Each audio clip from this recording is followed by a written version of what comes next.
Bonjour à toutes et à tous, ça fonctionne. Merci beaucoup.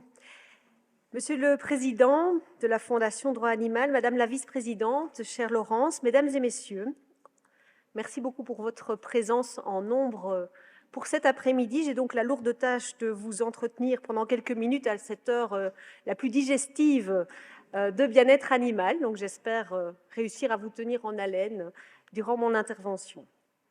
Je suis tout d'abord très heureuse et très honorée surtout d'être parmi vous aujourd'hui pour discuter ensemble de l'importance du bien-être des animaux. Et je remercie sincèrement la FDA ainsi que la Fondation Semeur pour son invitation.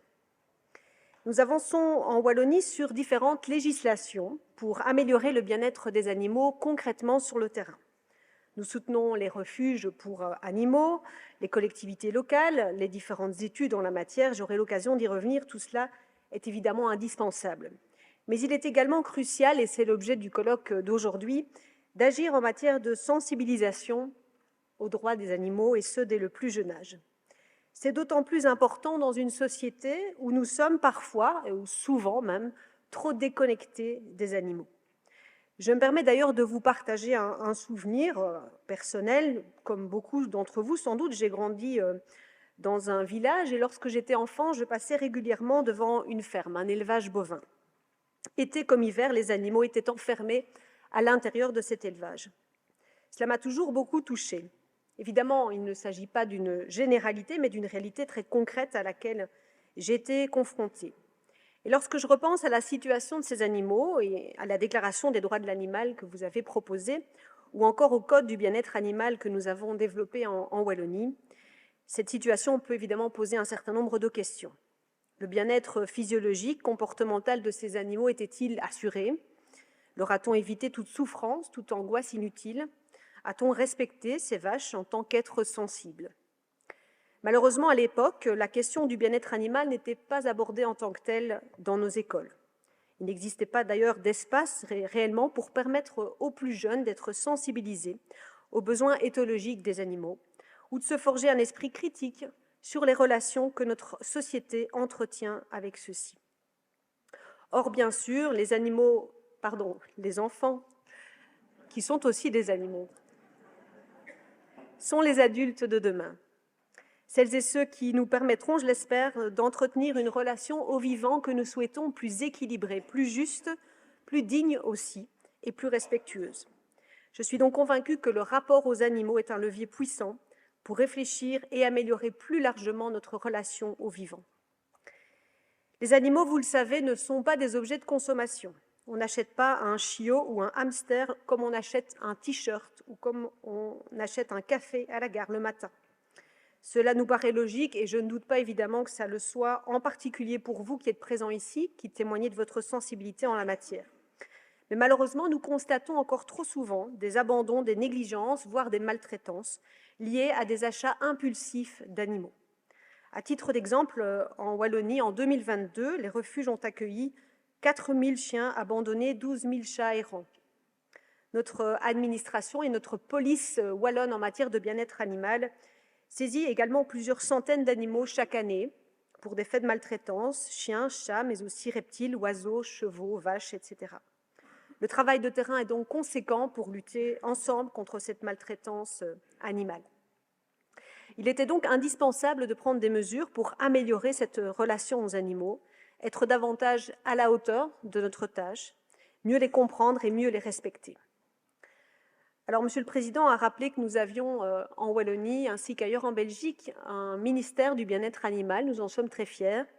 Nous avons aussi un code du bien-être animal, c'est-à-dire une législation équivalente à une loi, un ensemble de lois même, qui contient donc des grands principes législatifs qui s'apparentent d'ailleurs tout à fait à votre Déclaration des droits de l'animal, dont je citerai donc quelques extraits au niveau de ce code du bien-être animal. L'article 1er, par exemple, nous rappelle que l'animal est un être sensible, qui possède des besoins qui lui sont spécifiques selon sa nature. L'article 8 précise que toute personne procure à l'animal qu'elle détient une alimentation, des soins et un logement ou un abri qui conviennent à sa nature, à ses besoins physiologiques et éthologiques, à son état de santé et à son degré de développement, d'adaptation ou de domestication. Ou encore l'article 105, vous voyez qu'il y en a un certain nombre d'articles, Causer à un animal des lésions, des mutilations, des douleurs ou des souffrances sans nécessité constitue une infraction. Il s'agit là de principes qui sont forts, qui sont importants et sont aussi, vous le constaterez, très généraux. Parce que finalement, quels sont les besoins éthologiques d'un chien, d'un âne ou d'un poisson? Ou encore, si on prend uniquement l'exemple de l'espèce canine, on pourrait s'accorder sur le fait que les besoins d'un chihuahua diffèrent largement de ceux d'un berger allemand. Et puis au sein même d'une espèce animale ou d'une race animale, chaque individu a lui-même ses propres particularités. Il était donc nécessaire, au-delà de ce code du bien-être animal, de prendre des mesures plus précises et plus concrètes pour que ces grands principes puissent aider concrètement sur le terrain les animaux. Et je vais prendre 3 exemples de mesures avant de focaliser davantage sur l'éducation que nous avons prises pour concrétiser justement ces grands principes. Le premier, et c'est une vraie révolution que nous avons mise en œuvre, c'est le permis de détention d'un animal. Comme je le disais à l'instant, pouvoir arriver dans un magasin et acheter sur un coup de tête parfois un poisson, un hamster ou même un chien, comme on achèterait un t-shirt dans un magasin, est-ce que cela paraît normal aujourd'hui en 2023 ? À présent, en Wallonie, toutes les personnes qui souhaitent accueillir un animal de compagnie doivent montrer patte blanche et présenter une forme de certificat de bonne vie et mœurs. Cela signifie qu'elles doivent concrètement aller à la mairie pour obtenir un certificat qui précise qu'elles n'ont pas été condamnées pour des faits de maltraitance animale. Alors cette mesure, elle a 2 grands objectifs. Le premier, c'est de lutter, bien entendu, contre la récidive en matière de maltraitance animale et contre le sentiment d'impunité, en veillant à ce que les personnes qui ont été condamnées pour des faits de maltraitance ne puissent plus jamais acquérir un nouvel animal et risquer de récidiver. Le deuxième objectif, plus large, parce qu'il touche évidemment un nombre potentiel beaucoup plus important de personnes, c'est de veiller à ce que les candidats adoptants soient bien dans une démarche réflexive, prennent un temps de réflexion et n'achètent pas un animal sur un coup de tête ou un coup de cœur dans un magasin. Puisque nous avons constaté que lutter contre les achats impulsifs, et on sait qu'en période de fête, au moment de Pâques par exemple, on a une recrudescence de ces achats impulsifs, c'est aussi diminuer les risques d'abandon de ces animaux. Deuxième exemple de mesure que nous avons prise pour concrétiser ces principes du Code, c'est l'interdiction de ce qu'on appelle les usines à chiots. Les animaux ne sont pas des biens de consommation et nous avions chez nous, et sans doute chez vous aussi, trop souvent des chatons ou des chiots importés des pays de l'Est, trop jeunes, malades, transportés dans de mauvaises conditions, et non sevrés. Importés dans des soi-disant élevages, qui n'en avaient finalement pas tellement la réalité, pour être revendus. Et aussi pour permettre à l'éleveur, entre guillemets, d'avoir plusieurs races à proposer comme un catalogue, finalement, comme un supermarché. Nous avions également, pour les élevages chez nous en Wallonie, des femelles reproductrices parfois épuisées par des mises bas à répétition, ou des animaux hébergés dans des espaces encore trop pétriqués. Un chihuahua, par exemple, pouvait toute sa vie être détenu dans un seul mètre carré. Désormais, l'importation des chatons et des chiots est interdite. Le statut dénommé d'éleveurs commerçants, c'est-à-dire des éleveurs qui n'élèvent donc pas les animaux, mais qui ne sont que les transiteurs, si vous voulez, de ces animaux, est également interdit. Les conditions d'élevage dans notre territoire ont également été revues, avec une multiplication au minimum de x2 des surfaces disponibles pour les animaux. Les portées des femelles ont été diminuées et retardées également. Troisième et dernier exemple pour aujourd'hui de cette mise en œuvre des principes du Code du bien-être animal, c'est l'interdiction d'accessoires douloureux, notamment les colliers électriques. Il s'agit là d'un accessoire qui peut être, comme vous le savez, très nocif pour le bien-être animal. Nous savons à travers l'expertise vétérinaire que des alternatives existent. Et à travers cette interdiction, notre message est de dire, adopter un chien, par exemple, c'est un engagement à long terme, un compagnon avec lequel vous allez devoir négocier, apprendre à le connaître, vivre plusieurs années, s'adapter l'un à l'autre, communiquer, ce qui nécessitera du temps et un investissement. Ce n'est donc pas avec un accessoire qui diffuse des décharges électriques que l'on pourra rapidement ou facilement dresser un animal. Il faut du temps, des connaissances et s'entourer d'experts, d'expertes, comme les vétérinaires par exemple. Voici donc quelques exemples de ces législations que nous avons mises en place en Wallonie. Mais au-delà de cela, il est indispensable certes de légiférer et bien sûr d'organiser des contrôles pour constater la mise en œuvre ou non de ces législations, mais plus fondamentalement, nous devons changer notre rapport aux animaux, notre rapport aux vivants. Notre objectif, c'est donc que nous respections les animaux, non pas par peur de la loi, mais parce que nous les comprenons dans notre fort intérieur, et nous comprenons que ces animaux sont des êtres sensibles. Parce que nous aurons développé notre empathie, notre capacité à nous décentrer, à nous mettre à la place d'un autre en respectant son altérité. C'est la raison pour laquelle nous avons donc également mis en place un certain nombre d'actions de sensibilisation, notamment à destination des plus jeunes. En voici à nouveau quelques exemples. Vous avez ici à l'image un jeu de société qui s'appelle Puissance 4, pour ceux qui ont la référence, mais je ne suis pas sûre que ce jeu Puissance 4 ait été diffusé chez vous en France. Voilà, c'est un petit jeu de mots à la belge. C'est bien, vous êtes toujours réveillés, c'est l'essentiel.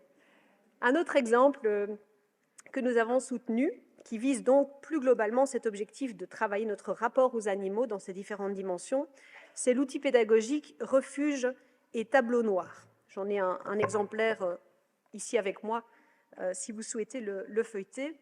L'objectif est de fournir aux enseignantes, aux enseignants, une série de ressources, cadres théoriques, vidéos, livres, contenus et références également bibliographiques, pour permettre aux élèves d'aiguiser leur esprit critique sur le sujet complexe de nos relations aux animaux. C'est un projet porté par une ASBL qui s'appelle Des pattes et des classes et que nous avons également subventionné au sein de la Wallonie. Cette ASBL belge collabore également avec certains collègues français, notamment l'association Éducation éthique animale, dans laquelle Madame Marie-Laure Laprade, qui est, je pense, présente également, voilà, je la salue, avec nous, est impliquée. Et nous menons ensemble une belle collaboration qui a permis de mettre à disposition des professeurs près de 26 vidéos gratuitement pour les aider à aborder la question du bien-être animal en classe.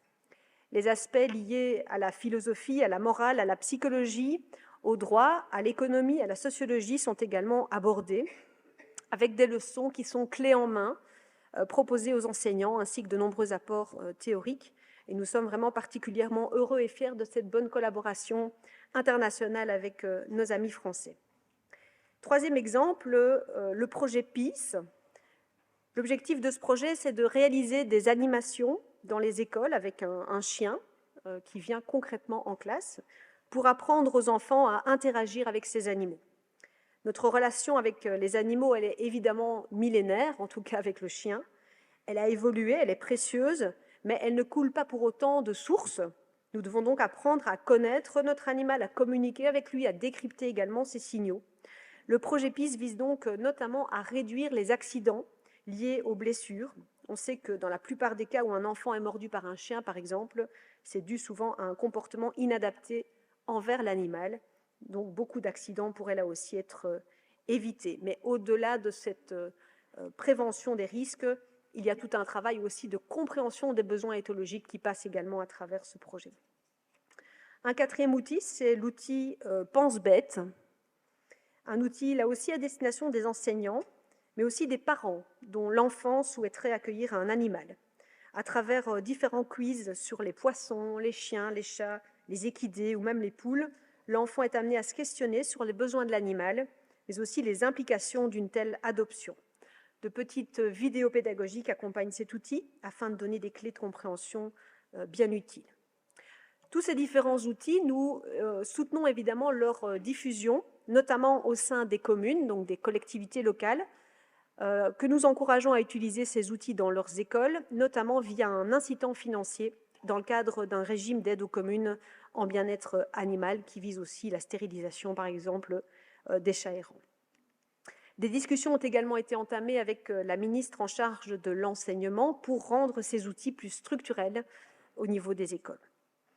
De manière plus large, au-delà de l'éducation aux enfants, nous organisons également des campagnes de sensibilisation Nous collaborons toujours avec les vétérinaires et les refuges pour penser à ces différents sujets. Par exemple, nous avons réalisé une campagne spécifique sur la stérilisation des chats pour lutter contre la surpopulation féline, sur les questions à se poser avant d'accueillir un animal ou encore bientôt sur les hypertypes chez les chiens, à travers des messages sur les bus, par exemple, des capsules radio-vidéo, des campagnes d'affichage, des folders, etc. Pour terminer ces exemples, nous organisons également des journées du bien-être animal, qui sont des moments de rencontre un peu à l'instar de celui-ci, autour du bien-être animal, parfois à destination du grand public, parfois pour les professionnels du secteur. Le prochain rendez-vous est fixé au mois de mars, vous y êtes bien entendu les bienvenus, sur la thématique de la sensibilisation justement des plus jeunes au bien-être animal. Nous souhaitons diffuser évidemment un maximum d'outils pour les enseignants et les personnes qui encadrent ces enfants.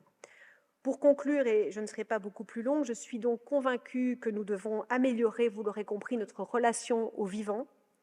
Le temps presse, nous devons donc agir le plus en amont possible auprès du jeune public. Et je tiens évidemment à saluer en ce sens votre démarche et l'organisation de ce bel événement. Nous pouvons et nous devons bien entendu continuer à faire avancer la législation, soutenir également les acteurs de la protection animale au quotidien, que sont les refuges, les associations, mais aussi nos partenaires académiques, notamment les vétérinaires, les universités. Mais nous devons également continuer à apprendre sur cet autre, sur cette altérité, sur ces animaux qui sont à la fois si semblables et si différents de nous, apprendre à nous décentrer, à comprendre les besoins éthologiques des animaux, éviter le piège de l'anthropomorphisme tout en restant empathique. Se mettre donc à la place d'un autre que soi. Il me semble qu'il s'agit là d'ailleurs d'un défi contemporain majeur qui dépasse la question de la relation aux animaux. Donc merci beaucoup encore pour l'organisation de journées comme celle-ci qui nous permettent de travailler collectivement en ce sens et au plaisir de poursuivre nos belles collaborations. Merci beaucoup pour votre attention.